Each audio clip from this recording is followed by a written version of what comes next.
Hello, ladies and gentlemen, and welcome to the Coast-to-Coast Combat Hour. I'm your host, Matthew Hawkins, and as always, I'm joined by my co-host, Ed Carbajal. Ed, how's it going, man? Pretty good, man. I mean, as we're rounding out the end of the summer and we're coming into the final quarter of 2024. Um, there was there was a lot of stuff that went on last weekend. PFL, they first of all, I got to get it out of the way because I know I messaged you about it. They announced the location, which we already knew. We knew as soon as Ngannou's name is. It's safe to say anytime as long as you see Ngannou PFL, whatever the event is, it's probably going to be in Riyadh, Saudi Arabia. So they had their press conference with Jake Paul on the 22nd last Thursday, I believe that was, where they announced that it is indeed confirmed to be the location. I mean, you didn't have to do rocket science to figure that out with the money involved. Ngannou and Ferreira will be doing their super fight pay-per-view there, along with Chris Cyborg and Larissa Pacheco.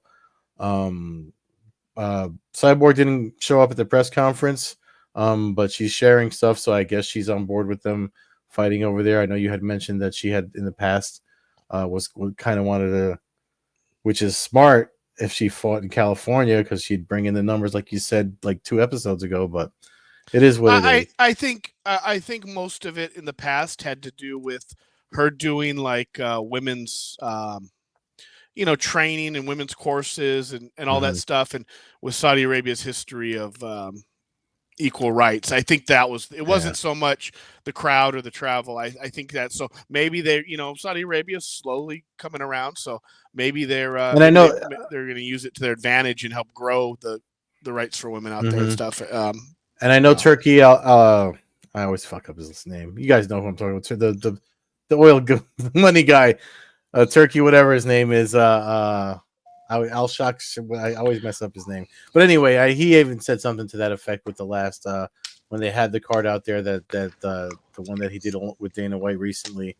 That he won. I'm sorry, the last not the UFC. It was the PFL card because they have the fighter from out there that there. He's like he even said like bring more women out here. We have to show that we're catching up to the rest of the world and stuff like that. So he hinted at that as well. But no surprise about the super fight being there. I think we can expect as long as the Saudi money is being thrown at the PFL. I think we can expect them to do any super fights out there. But the one thing I want to mention before we talk about the playoffs, because they had their playoffs, and now the featherweight and middleweight, featherweight and welterweight bouts are set for the playoffs as of last week with Brendan Loughnane and Usman. Or I don't want to mess up his name. Hold on, because he defeated Neiman Gracie. I'm sorry, Magomed Umalatov and Brendan Loughnane, who's the 2022 featherweight champion of the PFL. They're good. Those are the finalists for that won their spots in the main and co-main events, and they'll be facing the opponents on the other end of the bracket. But I'm not remembering that because of the other stuff that went on between announcing that super fight and the stuff that went on with the playoffs. They mentioned the super fight so many times it was like overkill. I think they had them face off a total of 3 times within a 3-day period. But the thing about it is, so Mike Pendleton, who's been on the podcast, he writes over at SureDog now, and he spoke with Peter Murray. He was at the event on Fight Week in DC, and he spoke with Peter Murray, and he does this interview with Peter Murray, and he brings up Mohammed Makayev, who Ray Sefo said like 3 weeks ago, we're not interested. He seems to be a problem. And then Peter Murray turns around and says something along the lines of, "Oh, we could add a whole flyweight division, and we're definitely interested in him." And then literally 2 days ago, we find out he re-signs with Brave FC or wherever he came from. So it's like, okay, that to me is proof positive that because you have Peter Murray, you have the founder Don Davis, Peter Murray, and Ray Sefo. You have 3 presidents, CEOs, whatever their titles are, founders, and it doesn't look like they're talking to each other. And we've seen evidence of this with the whole Larissa Pacheco, Chris Cyborg thing, calling them out. I'm like, you guys keep talking about our fight, and you haven't even sent us paperwork to sign yet. Both of them, both Pacheco and Cyborg. So it's being run like a really bad office department, or like a target manager that doesn't come out front to help his employees, like you know what I mean, like.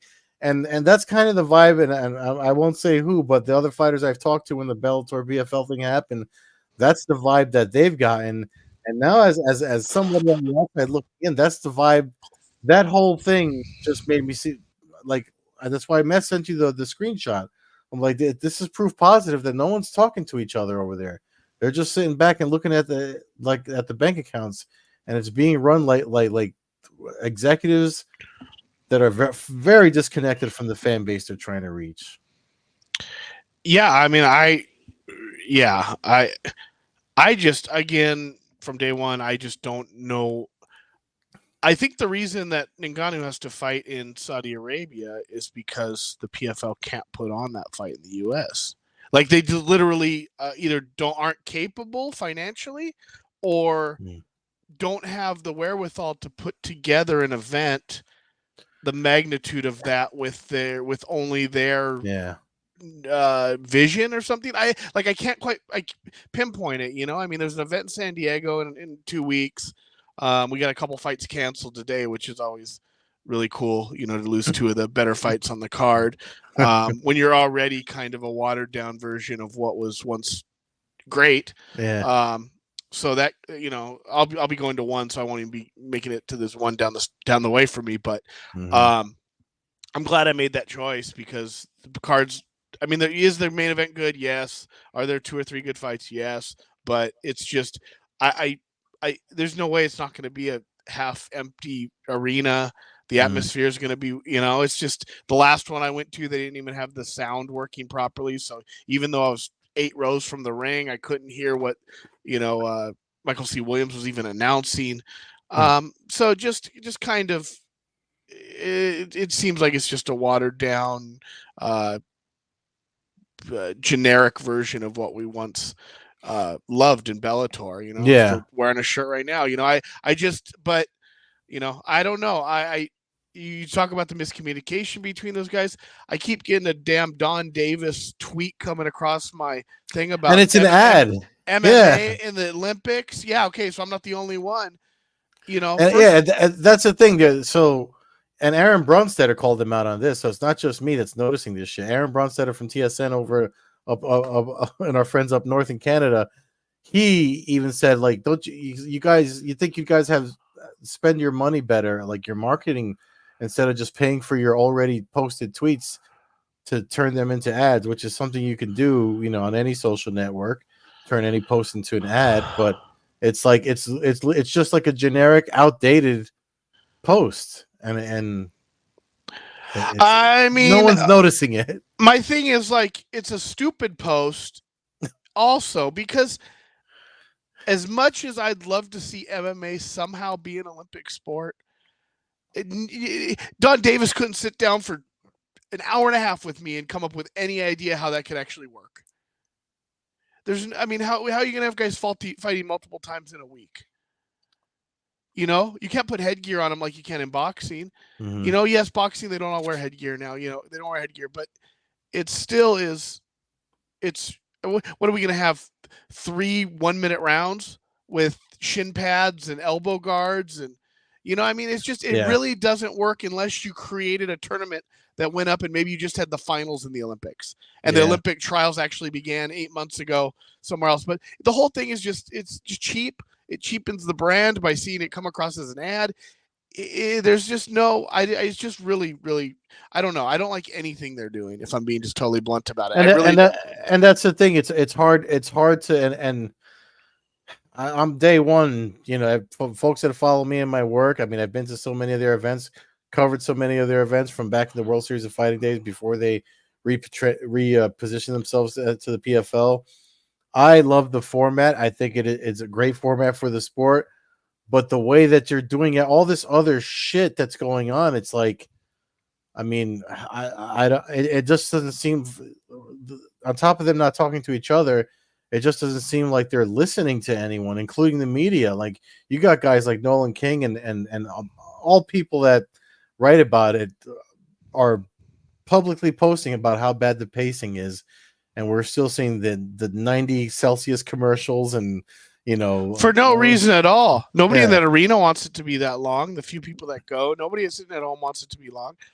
We always talk about the tournament formats, and I like it when it's a tournament format. I don't know if the point thing I'm not a big fan of, because I don't necessarily think you should get better credit for knocking a guy out in the second round as opposed to the third round. That just means maybe you were fighting a harder opponent, so you're kind of punished because you weren't able to finish him quicker.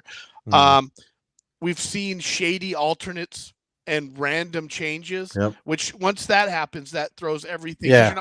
When you're not dealing with brackets, that throws everything down the way, because we can't actually visually see it, and they can manifest whatever they want to basically happen for the finals or anything in the tournament, just in general. Once it becomes bracketed and we get out of the preliminary rounds, the tournaments were better when you had lighter rosters, because it was a way to build people that you didn't necessarily know about. At this point, you have a pretty stacked damn roster between you and Bellator. Listen, I want to see guys fight, but I don't want to see friggin' Moldavsky, Linton Vassell 12. You know what I mean? And that's what seems like we get. There's been more trilogies and rematches in the last, seems like, year since they bought Bellator than I've ever seen in my life. It just seems like it's constantly a rematch. And you literally can have a guy beat a guy and then have to fight him again in 2 months, because that's how their numbers added up to fighting again. And to me, it makes it stale to me. Yeah, I think the thing about it is that, going back to the three people that aren't really talking to each other, you need to have one person that's the guy that makes the final decision on the stuff that you do. If you look at the UFC structure, even with their ownership with TKO, and everyone knows that it goes down to Dana White. There's other people involved. Yes, Hunter Campbell, Sean Shelby, blah, blah, blah. And then he's got his boss. He'll never say it's his boss, but he's got Ari Emanuel, who's his boss. But, there's a clear structure where when it comes to the UFC brand, it's Dana White and everyone else. They can chirp in his ear, but we've seen him on air with Contender Series stuff where they've told him not to pick guys, and he says, they don't want me to do it, but I'm doing it, and he calls them up. It's not just UFC though. Saki Kabara is the only guy I ever remember really from, maybe Takada speaking up occasionally during some of the years of Dream and stuff. But it was Scott Coker with Strikeforce and Bellator. It was Bjorn Rebney in early Bellator. It was it was Reed Harris for WEC. There's never been a case where there's been like a three-headed monster of people all speaking about a subject that none of them have ever, it seemed like they've ever talked about themselves. So and again, I want this to work, but I'm as the guy who's always like, we need a bunch of different things. I kind of just want to watch some of these guys fight in the UFC now. I kind of just want to watch AJ. I know AJ McKee's got a great fight coming up, but it's weird that, Neiman Gracie, he lost the other day, but he lost to a really good fighter. I'd much rather watch Neiman Gracie on an Apex card. I'm sorry, than fighting the same guys over, that which will happen if he stays there. Because it seems it happens every division that there is. So Linton Vassell lost his last fight, but I'd like to see Linton Vassell fighting a couple of heavyweights in the UFC.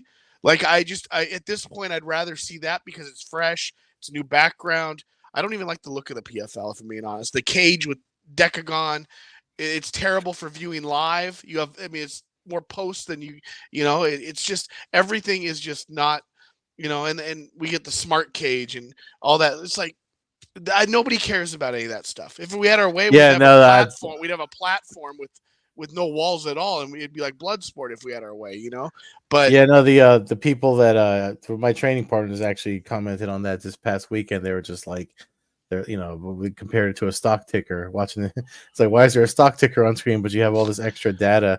And it's like, no, what in comparison, like the UFC has actually cleaned up their graphics, so they've made them a little more transparent, so that you're seeing more fight than anything else. You can see the data, you can see the time, you can see the fighters' names, but it doesn't eat up, it doesn't call your eye away from what you should be And watching. most of it's irrelevant. Like, yes, it's nice to know Ngannou has the punching power of a semi truck running into a wall at 4. You know what I mean? Like, but in a fight, none of that really matters. The Yeah, mile per hour of a kick is totally irrelevant. Like, yeah, if you don't land it in the right spot, if you you can throw a real hard punch and scrape the guy's forehead and it doesn't do anything. yeah, But yeah. but I can jab you like Nate, Nick and Nate Diaz. You don't have to. You can watch their stuff. It's like it's slow motion punches, but they keep hitting you, and that guy's winning the fight. Now a guy can go out there and throw a Vitor Belfort strike straight ahead, but unless it's right on the chin, it doesn't. It makes no difference how fast it is. It just seems like it's like you said. It's taking up your thought process when really all I'm trying to do is watch two dudes fight Yeah. and trying to comprehend in my head the thought process of the game plan and noticing who's winning, but not giving a crap. I don't care if your knee came in at 6 miles per hour as opposed to 12. It landed in the sternum. I can see the damage is done. Like, so all that stuff just seems unnecessary. Yeah. I just. So I hope in 2025. I mean, because now they have their finals are set. They're gonna do I think November is when their playoff the finals actually happen. And then and between now and then, they have the Bellator events that they're putting on, and then the final event, and then we get that gap between from the end of the year to like usually March, April is when they start ramping things up again. So I hope during this downtime they change some things. I mean, these people can still be captains or whatever. Like you can have your Peter Murrays or whatever. Like, but let somebody be at least put someone as the go-to face of your promotion, because you got all these different people saying different things, and then it just makes you look bad. I mean, you said that to I mean, I know Sure Dog is not what it used to be, but it's still pretty well known and respected. And you told somebody there that published it with the image of Makayev that you said you're interested in him, and then next week after he crashes his car, you find out he's signed with Brave, and it's just it makes you look like you don't know what you're talking about. Yeah. It underlines it, if anything. But I just had to get that off my chest because I was just like, what the fuck already? And shout out to Mike shout out to Mike Pendleton for getting the interview. I mean, he was doing his due diligence, but I mean, again, Peter Murray should have checked with. Oh, did you not see the clip that floated around the whole weekend after that event where Ray Sefo said that? Like, all these It was outlets, only the number one story for like 4 days. yeah. You would think. I mean, yeah. It just seems like I don't know. And then there's no storytelling. So who fights the winner of Pacheco Cyborg? Who you're going to have a heavyweight tournament winner, which I'd assume would be the next in line for Ngannou Fahea. But we know Ngannou's not fighting in the second MMA fight without taking probably a year off again.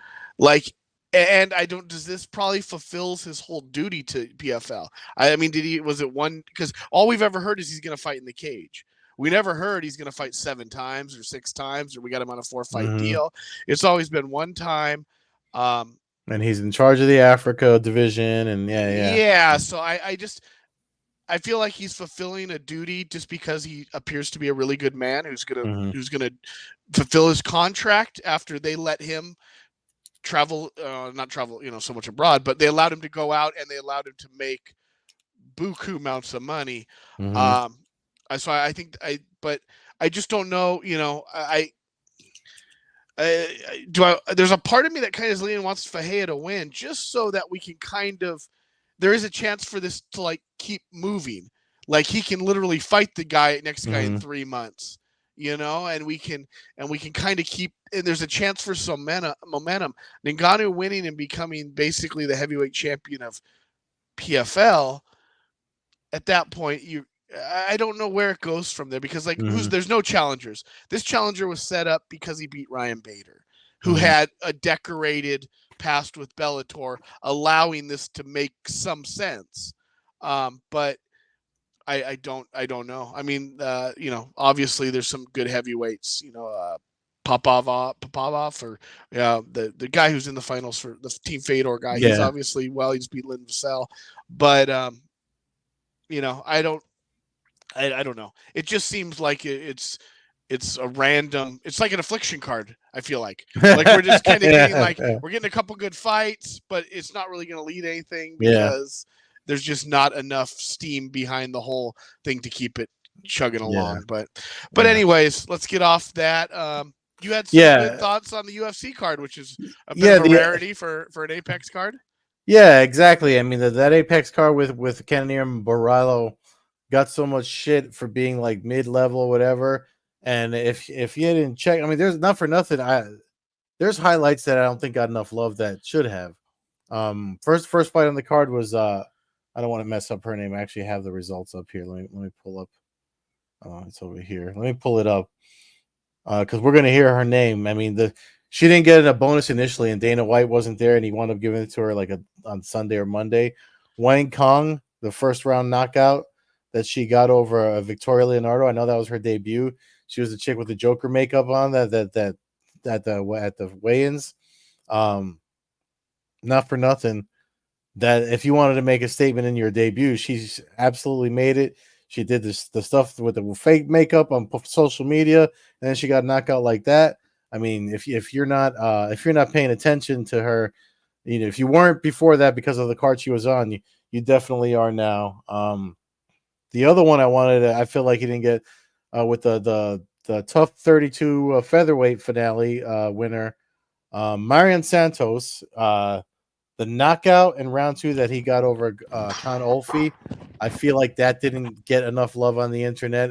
I'm surprised there's not a breakdown on that because it was right up there. It made me think of, I think it was when Donald Cerrone knocked out, was it Rick Story, where he did the up and down and body shot, headshot, body. He literally did that, but walking backwards, and he caught him with a shoveling left hook to the jaw. That you really didn't see it until you watched the replay. And he won the tough 32 finale for the featherweights, but I mean, he did not get a bonus. And I was like, yo, the artistry that he put, the strikings that he did, I was so impressed with that second round finish. You definitely, if you haven't seen it, I highly recommend you go back and watch it if you have it on ESPN Plus or when it makes its way to Fight Pass. And then obviously the main event, I mean, that everybody was kind of shitting on turned out to be, it went to a decision, but man, if that fight wasn't they left it in the cage. Yeah, exactly. They left it in the cage for sure. So both of them. Yeah, the Kong Wang thing, you should pay attention to her because the UFC is probably going to fast track her. Mm-hmm. But honestly, I would like to see her fight. Now, I'm not saying in her next fight because we're getting there, but a Mackenzie Dernish kind of fight, a fight against somebody who's going to attempt to take her down to the ground and see where she's at down there. Mm-hmm. If she gets the Pahea treatment, she can probably, and only get some strikers, she can probably work her way really quick to towards a title fight. Mm-hmm. And honestly, Grasso and I know Grasso won by submission. I know Shevchenko's got submissions, but they are naturally stand up, a boxer and a kickboxer. Mm-hmm. Would be more of their natural styles or what their base is. So it leads to want to fast track to that because this idea of potential striking wars and some really crazy stuff that you normally wouldn't get at 125-pound females. But I would like to see her. I would like to see her tested with some ground, and I don't know who that is necessarily at 125. But it was a spectacular knockout. You don't see that kind of stuff with that very often. Main event, like I said, left in the cage. Some good fights, some good knockouts. The only thing, if I had to pick a gripe out of it's if anyone's paying attention, I asked when I was watching because I recorded it and watched it on Sunday. That especially that fight in particular with Borrello and Cannonier. The gloves aren't fixing the eye pokes like they said they would. And I know I wrote a whole piece on it and I cited everything that they cited, and to me it made sense, but it doesn't look like they're working that the way that they want them to work. And we have, I don't know how many podcast episodes where we talked about how there are better gloves out there and Bellator was using them, just fucking use those. Put your UFC logo on them. I mean, you're the king of the sport. Just fucking use them and say we're using those now. Yeah, I mean, they And can that's use it. the pride gloves too. It's not like Yeah, there's not options to yeah, but or just copy their style. I mean, nobody's gonna. I don't think you're gonna get called out for copyright because you put a small angle on the fingers. But yeah, I mean, I I thought the most interesting post I saw, or one of them, not maybe not interesting, but an idea was Kaposa online said, "How about we just? I'd love to see an event where every foul is a point." No matter if it's intentional or unintentional. You eye gouge somebody, it's a point. You kick somebody in the groin, it's a point. You grab a cage, it's a point. Now obviously you might end up with a first event where it's just crazy scorecards and nonsense.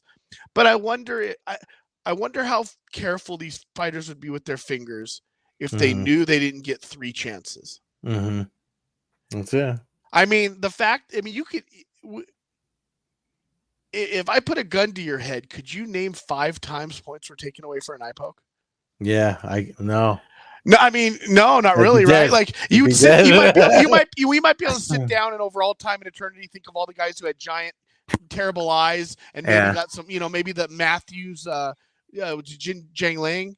Was it that fight where he was gouging? I don't know if he got a point taken away, but that's one. I mean, you have some the Leon Edwards, and what's his name? The first one, Leon Edwards and Muhammad. But that fight just stopped. There was no points taken. I think that's why there's no points, because it usually has to be so bad that I can't see and my eye's about to fall out, or but even then, when it goes to go get a towel. But even then, when it happens late enough in a fight and it goes to the judges' scorecards, you eye gouge me so bad I can't continue to fight, but you don't even lose a point. Yeah, that point should be discounted. Ref takes that point away. Now we judge the scorecards with that point deduction. Like it just. So I would like to see it, because I think that you would see maybe it'd be more passive fighting in some sense. But I think it would be more professional. I think you would start to see more technique. I think you would start to see more, controlled. I would like to see it, because it'd be interesting. I have a feeling in my mind you wouldn't see a guy eye poke a guy 3 times in a fight if he knew a point was being taken away for everyone. Yeah. And I don't think I think you'd be seeing guys more careful with their kicks. So it'd be interesting. I don't think you'll ever do it, because it could affect the fights in a way that the UFC can't so much control. Like all of a sudden you have Conor McGregor come back, eye gouge Chandler in the first round, get a point taken away. Then all of a sudden the UFC is like, oh, okay, now he's going to lose a decision. If this goes, so it's weird, but I don't know. I thought it was an idea, and I thought it was something that would be kind of cool to see, just for scientifically to see the numbers one time. I wonder if it would make a difference, or if you'd still have the same amount of fouls. I wish I started doing it, because it started with the newer card. I should have started doing it, but I didn't think of it until I posed a question last, when I was watching the event, if anyone's keeping track of eye pokes since the new gloves were officially being used, and it doesn't look like anything's changed. So no, I haven't noticed a difference, and it doesn't even really cross my mind, except when I'm talking to you on here about it, but. But it doesn't. You're right, because it doesn't seem like I've seen just as many fights stopped for. We had one. Was it I missed the very beginning of the Cannonier fight, but there was an eye poke in the first round of that fight, right? Both of them first round were like Damir Letta had to tell both of them, guys, your fingers. Okay, yeah, there you go. Over and over again, yeah. So, but overall, a good event. I can't wait for this Apex to go at least less. Not week after week after week, because we follow up with another one this week. But overall, I think the last card was at least enough to keep you in your seat, in your house. To watch. And it goes to the old adage, or what that I always say on this podcast anyway. These cards that get shit on, they always wind up being pretty damn fun, and this one was pretty damn fun. Really quick, I mean, this one is on ESPN Plus, and I normally, we don't normally like to give ESPN Plus Apex cards any shine. But Trevor Peak makes his return on the card, and You know, I've spoken to him plenty of times. I like seeing his career. Another fighter I've spoken to is main eventing against Sean Brady. So Gilbert Burns. I mean, the card is actually pretty good. It's probably, I would say, better than the one that was marketed to last weekend. And you know, that card was fun. Last weekend's card was fun. So let's hope this one is just as fun. But I'm really glad to see Trevor Peake get on this main card. Like, you know, that means he's moving up. I mean, at least he's getting popular, and that all his fights, I haven't seen a boring fight. He hasn't been in a boring fight since they've signed him. Um, the card looks good. This welterweight bout is worth watching with Sean Brady and Gilbert Burns. So you know, it's an early one, starts at 4, but the card looks like it'll be worth your time if you ain't got nothing to do on a Saturday. Yep, a couple good, interesting fighters, a couple ranked guys. Ranked guys and girls in the co-main and main events. So, you know, it adds something. You know, we were gonna. You know, I think you had something maybe else to say about Dorian Finney or. Oh yeah. And I was going to piggyback off that, not knowing what you're going to say, but I imagine we've talked about last week about how he got snubbed, how he's got an undefeated record, well, let me just say this real quick. So with his record, you know, you talk about, but then I look and it's not to shit on guys because OSP is a OG of the sport, but he's won one fight in like 4 years. He's won one fight since Trump's last presidency. Like I just, and it was a split decision against Shogun. So like where do we decide who's UFC quality now? You know what I mean? And again, I know OSP was he was a title challenger, but so it's not a knock on that. But when you start seeing guys with 15, 10, 17 losses and a guy who's undefeated can't get in, it's odd to me. But here's the thing. And I know everyone's citing my former editor, Andreas Hale, who's with ESPN, spoke with Finney after the fact, and he mentioned it. But 2 weeks beforehand, in my interview that I attached to this podcast for Spectation Sports, when I spoke to him, he mentioned it as well. So one of the things Dana White cited for not picking him was that I told you to get more fights and you fought one fight. And then he gave him shit for getting gassed or whatever his issue was with him. But Torres Finney didn't get more fights between his first Contender Series and his second Contender Series is because he was being dicked around by the UFC for potentially being on the Ultimate Fighter. And when they finally decided that they weren't going to use him, that's when he went looking for a fight and got the one fight that he got. You know, you got to remember when you're not in the UFC and you're fighting on the circuit that these guys are coming from, the fights are not easy to find. Listen, go to Spectation Sports and look at any of my interviews with these fighters. The thing they cite the most is finding people to fight, and it's not because nobody wants to fight them.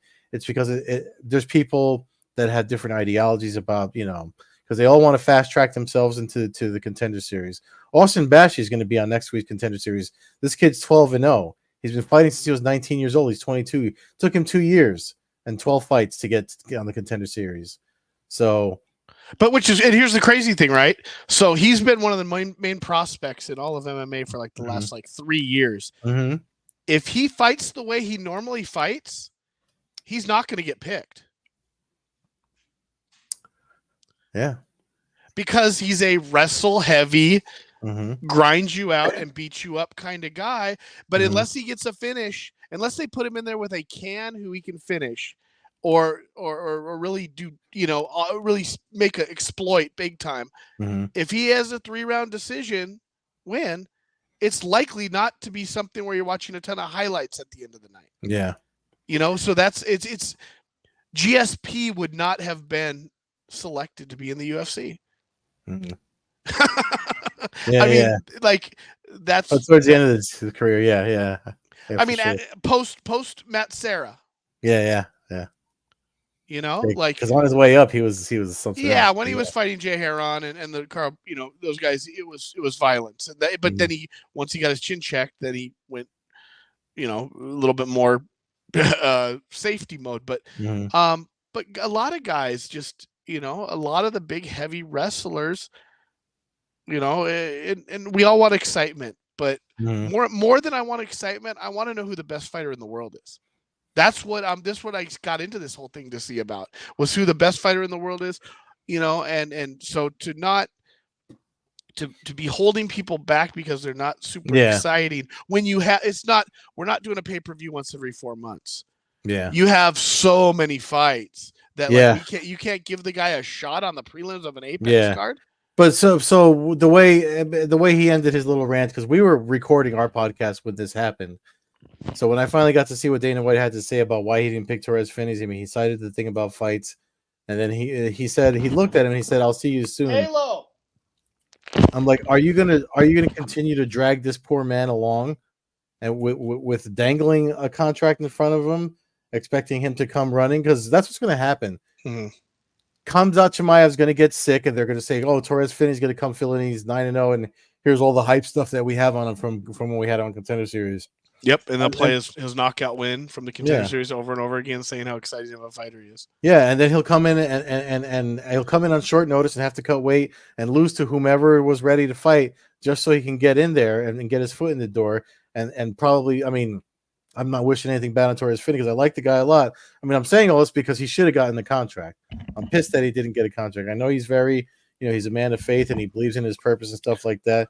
So if he's not going to be pissed, I'll be pissed for him. He's a teammate of Trevor Peaks, who we just mentioned. I mean, thanks for bringing it up, because I almost let the podcast go without mentioning it. But we were recording and we didn't really get to chime in on it.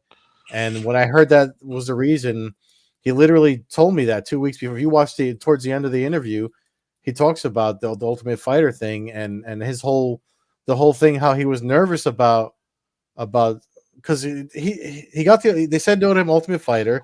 He goes and takes Dana White's advice and finds the one fight he can find. And then while he's getting ready for that fight, they tell him, you're coming back in Contender Series. So he could have lost that fight and lost his spot in Contender Series. Yeah. It's like stop messing with the guy. Yeah. Well, I think we'll wrap it up on there. That's about all we got to say. And my dog is going egg roll outside right now. So I got to go see what Halo's got brewing up on the hillside. But until then, fans can check out the show at Combat Hour on Twitter, Coast-to-Coast Combat Hour on Instagram, as she comes running in the door. On Instagram, check out myself, Matthew Hawkins, at MMA Hawk 21 on Twitter and Instagram. And follow Ed at Carbazol on Twitter, Carbeerzol on Instagram, and Old Head Carb on Twitch. Thanks for listening, everyone, and have a good night. Peace.